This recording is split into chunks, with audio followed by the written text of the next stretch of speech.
Donc il faut qu'on fasse attention de tenir compte de la géostratégie et de la géopolitique internationale. La Russie, elle est dans un club, dans un bloc des puissances émergentes, des grandes puissances nucléaires émergentes.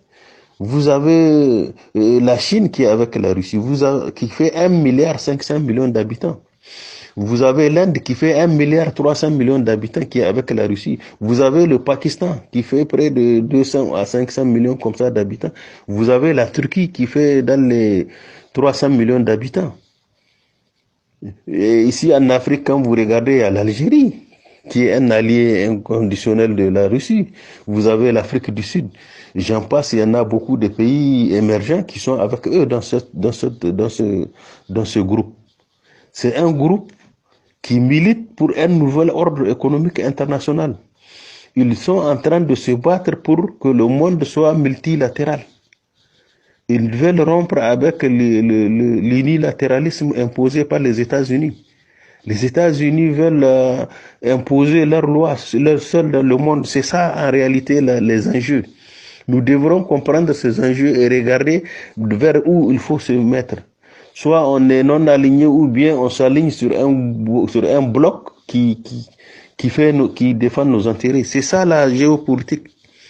Mais suivre les Français, vous avez vu en Ukraine, les Européens ont encouragé et ont soutenu le président ukrainien à défier la Russie. Aujourd'hui, il est dans des problèmes. Ils ne font que lui envoyer des armes, il ne peut pas les défendre. Aujourd'hui, c'est la Russie qui va décider de la fin de la guerre. Même si la guerre prend fin, c'est en fonction de ce que la Russie va poser comme condition. Donc, vous voyez, c'est une guerre qu'ils ont créée de toutes pièces. Le président Erdogan, compte tenu de ses relations avec les Russes, il a voulu créer des conditions pour une sortie honorable. Mais les Américains et les Français, comme ils ont un autre agenda, ils ont saboté cet arrangement. On devrait tenir compte de nos intérêts. Ces gens-là, ils ont allumé la guerre en Europe de l'Est, croyant qu'ils peuvent tirer profit. Eux, les Américains croient que la guerre va finir vite et l'Ukraine sera détruite. Ils vont reconstituer l'Ukraine et l'Europe sera affaiblie. Donc l'Europe sera dépendante d'eux, la Russie sera affaiblie. Donc tous les calculs sont faussés. Et nous, en tant que Niger, pays pauvre, on doit faire attention.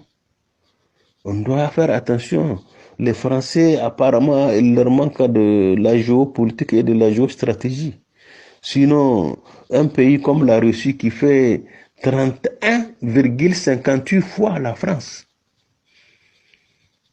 31,58 fois la superficie de la France. C'est ça la Russie. C'est presque un continent. C'est elle qui fournit 40% de leur consommation en énergie à l'Europe, toute l'Europe. C'est elle qui fournit 34% du blé et du maïs au monde entier. Donc l'embargo contre la Russie, moi je trouve que sur le plan économique, objectivement, c'est un embargo qui est contre-productif. Puisque la Chine est prête, elle est prête à observer les besoins que les Européens refusent d'acheter à la Russie. La Chine a besoin de l'énergie. C'est un pays qui consomme beaucoup d'énergie, qui est 1,5 milliard. L'Europe, elle ne fait que 700 millions d'habitants.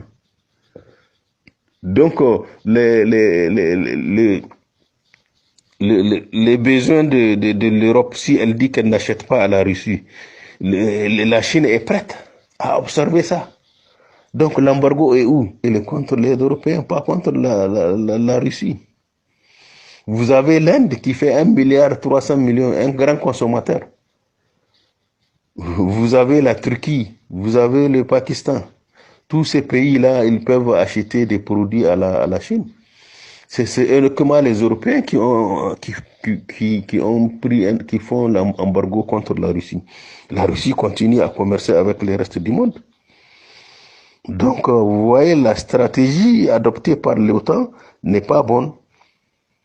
L'OTAN a eu à conduire des guerres sur les bases des mensonges. Vous avez l'Irak, vous avez l'Afghanistan, vous avez le tout proche de nous, la Libye, où ils ont menti sur Kadhafi pour le tuer. Bon, toute cette stratégie-là, les gens ne vont plus accepter le suivre comme ça aveuglement. Donc, il faut qu'on fasse attention, qu'on réfléchisse, qu'on interroge vraiment les grands spécialistes, nos experts. On a des experts en géopolitique, en géostratégie, des experts militaires, des historiens. Tout ça, il faut créer des conditions pour eux. Ils font ça chez eux avant de prendre des décisions. On ne doit pas suivre comme ça parce que la France veut quitter le Mali, venir s'installer chez nous. Non. Il faut qu'on fasse attention. Quand la situation va pourrir, la France va se retirer, nous laisser dans une situation difficile. Moi, c'est mon avis par rapport à ça.